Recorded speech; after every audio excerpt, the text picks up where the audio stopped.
I don't come from a traditional crypto founder background. I'm not like a Silicon Valley guy or a finance guy, but I do have a lot of experience in the crypto markets. I was actually working outside of crypto before I joined Farcaster. I was working in VC or for a VC as a ghostwriter. Um, and that was really fun, but also, you know, uh, making someone else's ideas palatable for an audience is kind of a strange job. And I wanted to get back into more actively building.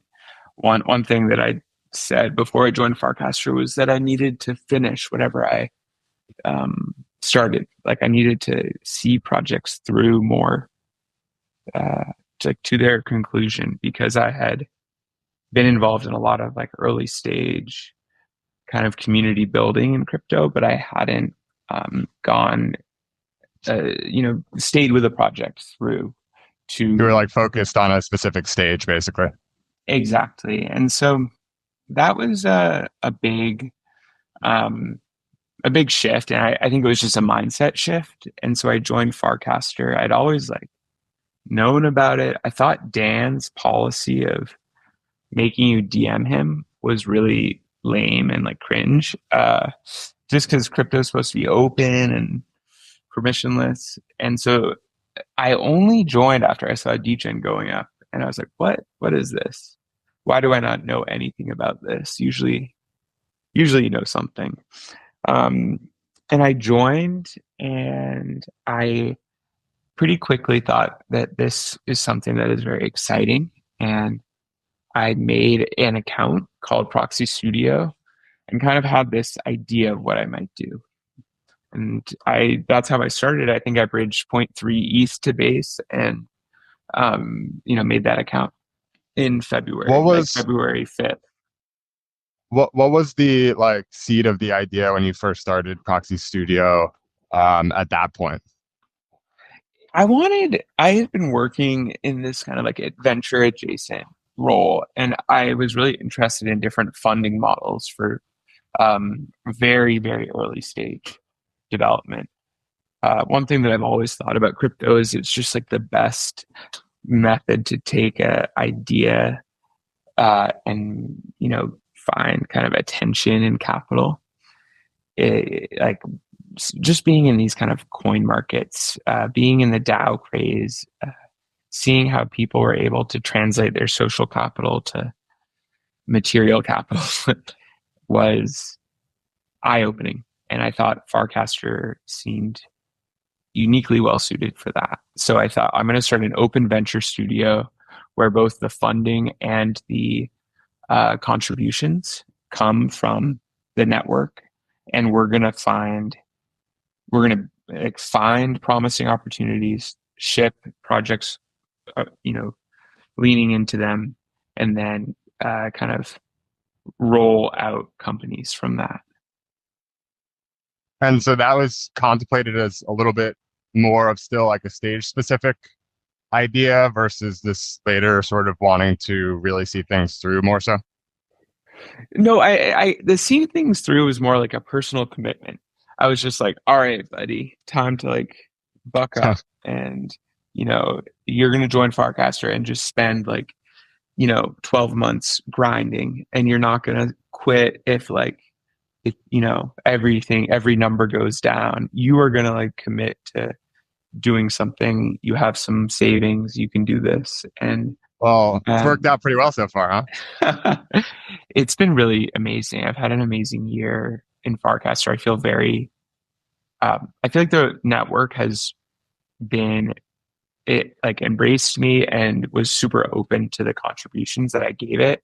And then I also just think Farcaster is such a unique space to experiment with.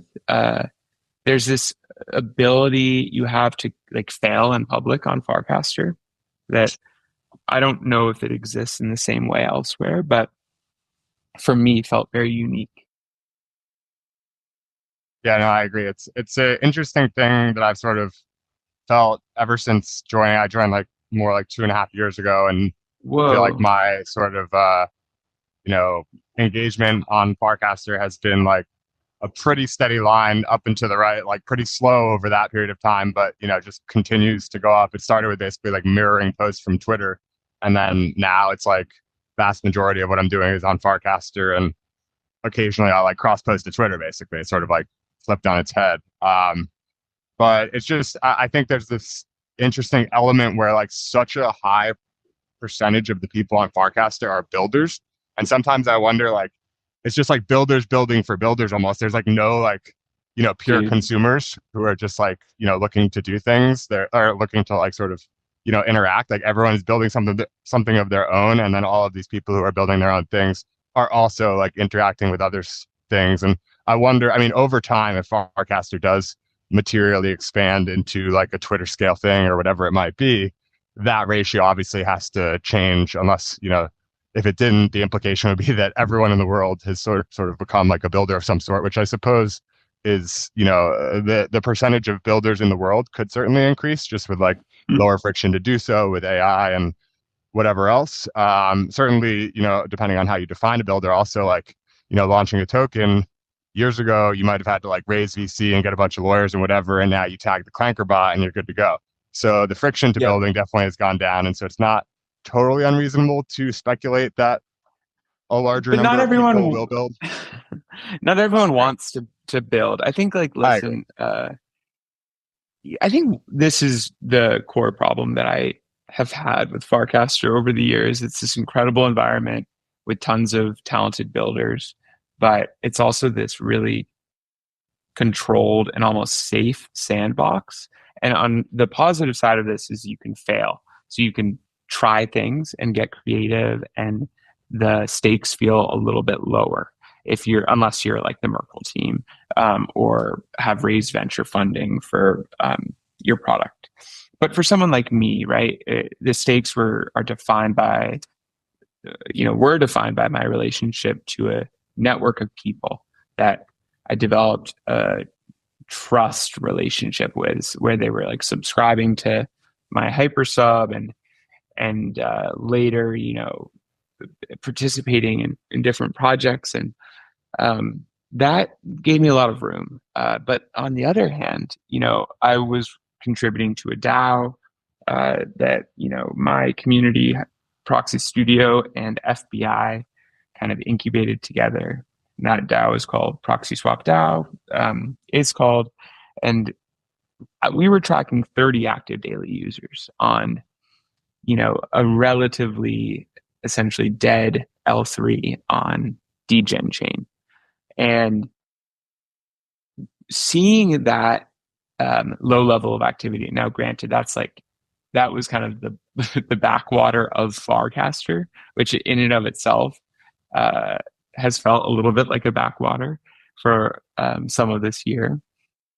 What made me want users so badly, and they're not the same thing. Like having a solo founder using, Claude and some skin in the game to make their dream happen is not the same as just like a random anon coming to buy a token. Right. Uh, and it made me realize that I had been trying to conform some of my ideas to Farcaster, which is super.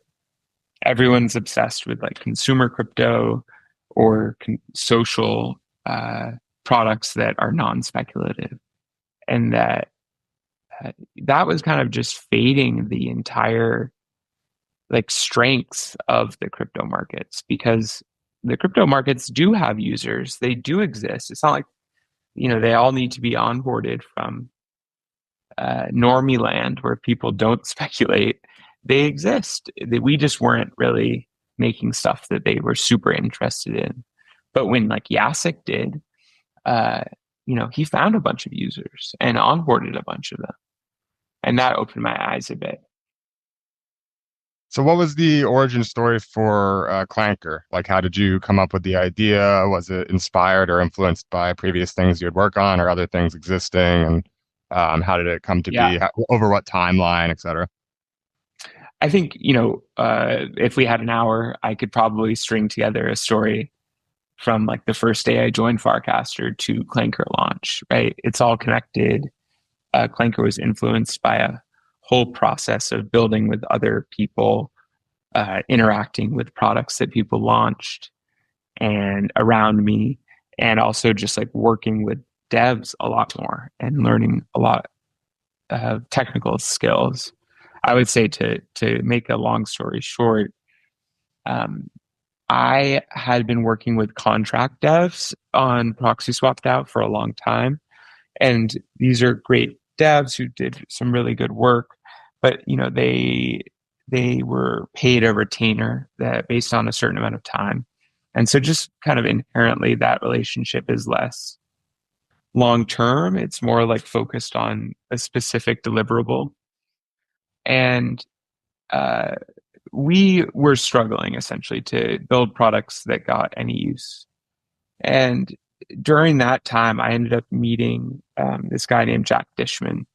Jack is a Farcaster user, and he had quit his job early in the summer to just like ship Farcaster open source contributions. He was building like he built an on-chain boat registry because he refurbished a boat and loves that kind of community and culture. He built a crowdfunding frame and used it to help raise money for his a relative who's going through a serious illness.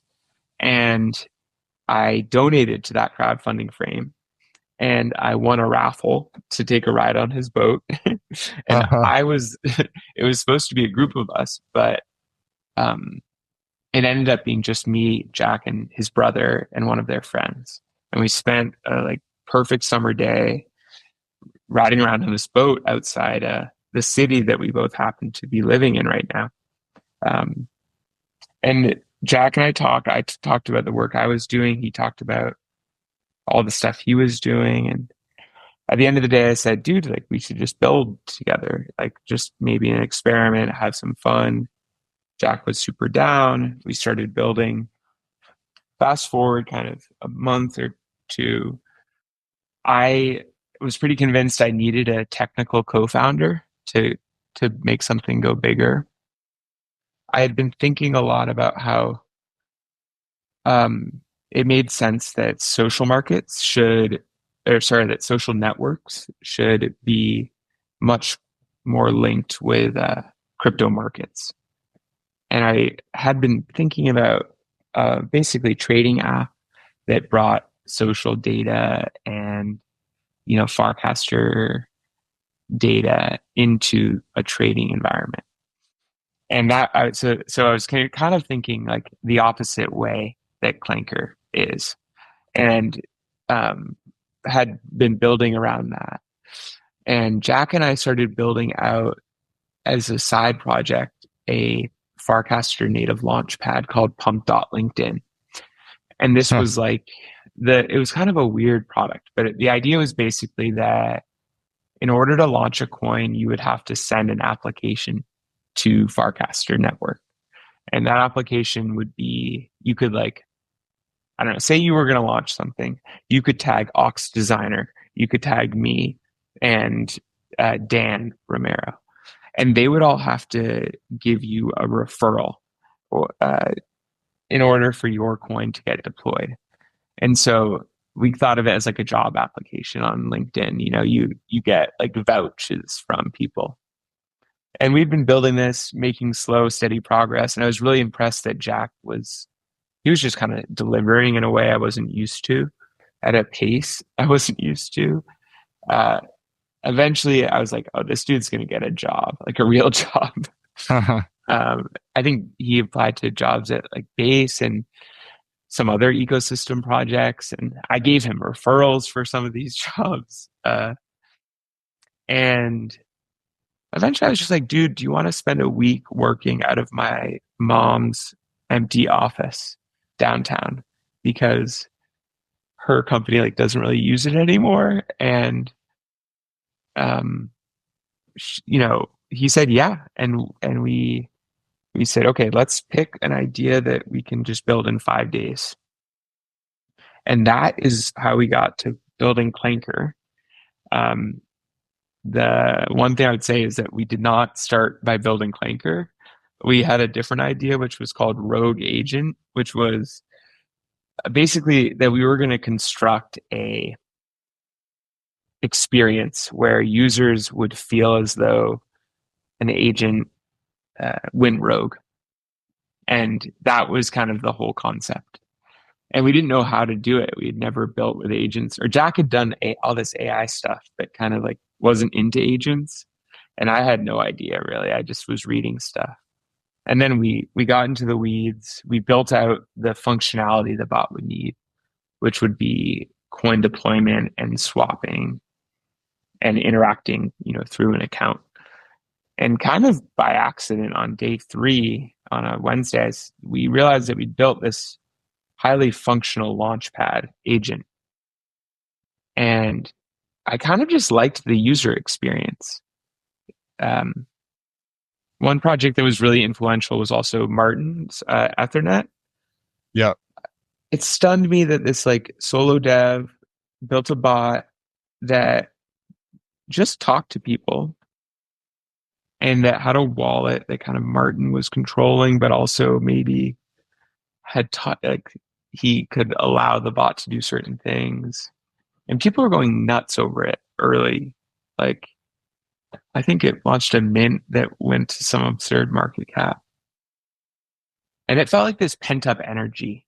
And Martin's whole kind of approach to building since Hire has been really influential to me. He has like super like high bias to action. He's always just like shipping it, coming out with something that kind of shocks and amazes Farcaster, and then like following that up. And seeing all that changed my mind about these agents. I realized that they could talk to like every user on the network at once. I thought, damn, that's really powerful and interesting. So yeah, that's basically how we got to launching Clanker. Jack built out the entire initial product. I'm not really a dev, I'm a yapper. I have some ideas and I have a lot of experience with crypto markets. So That's yeah, awesome. we launched it on a Friday.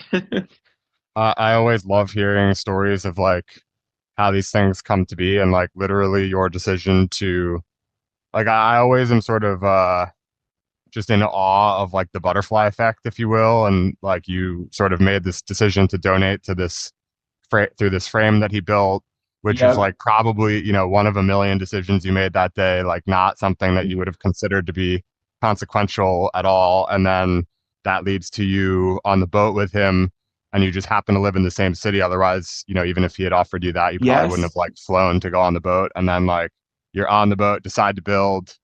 Like so many things had to happen for Yeah. Anchor to exist. And it's just kind of crazy to hear how all of that came together and you gave yourself a constraint of 5 days, spent 2 or 3 on something else, and sort of after all of that, arrived at Clanker. And so Yeah. obviously it's been, yeah, go ahead.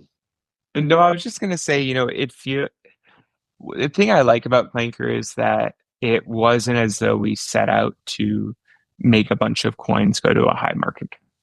We were actually just pursuing a process of like becoming better builders and trying to be engaged in the network that we were working in essentially. And Farcaster had given us a lot of experiences with different pieces of Clanker. Like Martin was building this agent, other teams were building agents.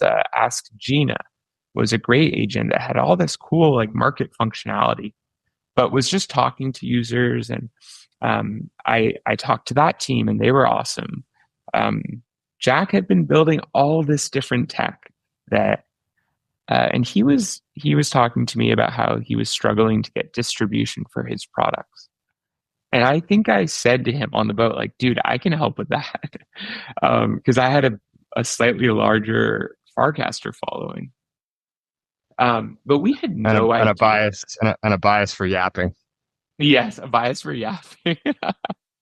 So that's, it was very natural. And that I think is kind of how it should be. Not that you can't be maybe more formal or organized about building a company or a business, but when you're experimenting, I think you really need to like experiment.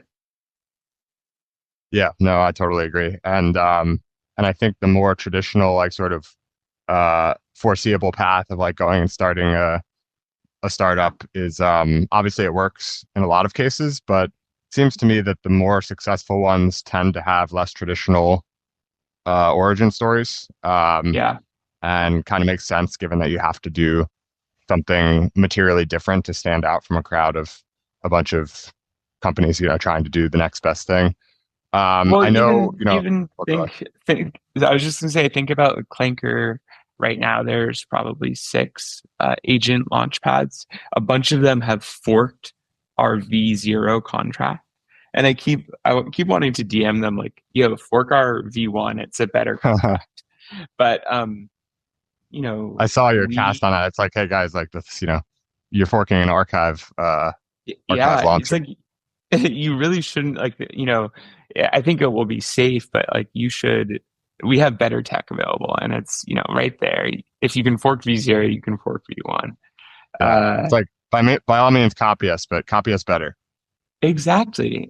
I really think that especially with the AI stuff, the edge, if you have a lot of capital and a lot of dev talent or resources, you will develop like a tech edge.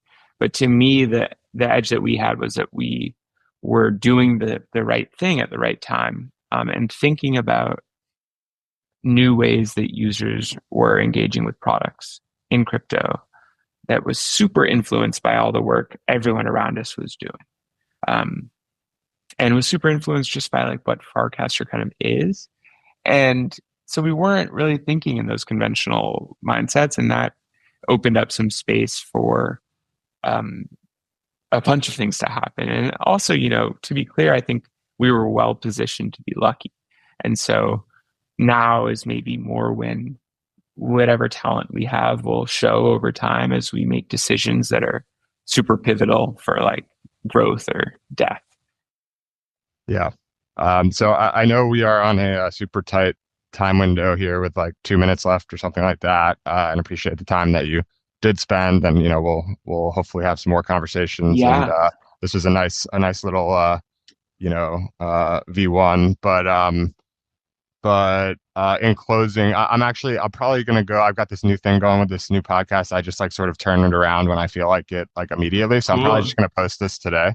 And in Nice. that sort of vein, is there anything that you can share that is like sort of top of mind? Like no, no, you don't need to give spoilers or anything, Yeah. but I'm just curious what is top of mind given. Like I'd love to know how what's going on has been more generally, but I think that's like a sort of a longer question to Yeah. to summarize the last week. But just sort of fast forwarding, what is top of mind for you like right now at this very moment, that you're thinking about that's like sort of the next big or your biggest problem or Yep. whatever that's sort of like consuming you right now as it relates to Clanker and the whirlwind that it's been over the last couple of weeks? I mean, man, there are so many things we have to do. First of all, I would just say it's been like incredibly hectic and busy and exciting month. We're building out a team right around our company. We are, I think for me, one of the biggest things is there are all these amazing projects that are leveraging Clanker, either the product that we have or the coins that they've created on Clanker to go out and get attention and capital and rewards that can fuel their own ambitions. And that kind of ecosystem vision of Clanker is um, incredibly powerful, I think. And I also want to just help all of those people way more than I've had capacity to, or Jack's had capacity to. Like we're doing what we can right now, but I think we can do way more. And that can mean many things. It can mean Jack writing an API that lets people plug, rewards claiming into their interfaces. That could mean uh, us meeting with the splits team to talk about contract modifications, to bake in like a little bit more custom composability into future factory contracts. It could mean us working with some of the tokenized agents that are coming our way, um, building out more customized and quite capable agents that can uh, we can kind of attach to coins and give to projects to power their growth. I think one thing I'm very aware of is just like where we're coming from.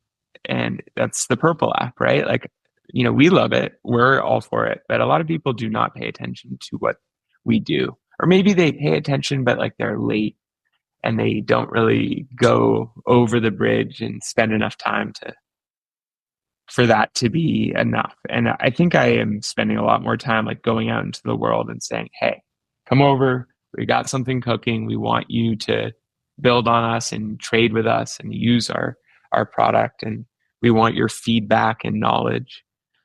So yeah, I feel a huge amount of gratitude for everyone who has been supportive. And I want to redirect and distribute the value that we've been able to generate and kind of accumulate. And I want to use that to grow Farcaster, to benefit builders in the network, and to, we're competitive and very hungry. Like we want to win. Awesome. Well, I think that's a great place to wrap, and hopefully, like I said, we can have more conversations in the future. It's been a great first one, and pleasure interacting in the feed, especially with the Helvetica Comic Sans wars over the last 24, 48 hours. But I know Yeah, it's likewise. yeah, it's 12:33 Eastern time on Friday, December 6th. So that means I've kept you 3 minutes late. I apologize, and I will let you No go. But worries. this Thanks so episode will much, be man. posted as soon as I get back from lunch with my wife. So have a good rest Awesome. of the day, and talk Yeah, soon. enjoy your lunch with your wife, man. I All right, appreciate you. all Bye. right, later. Bye.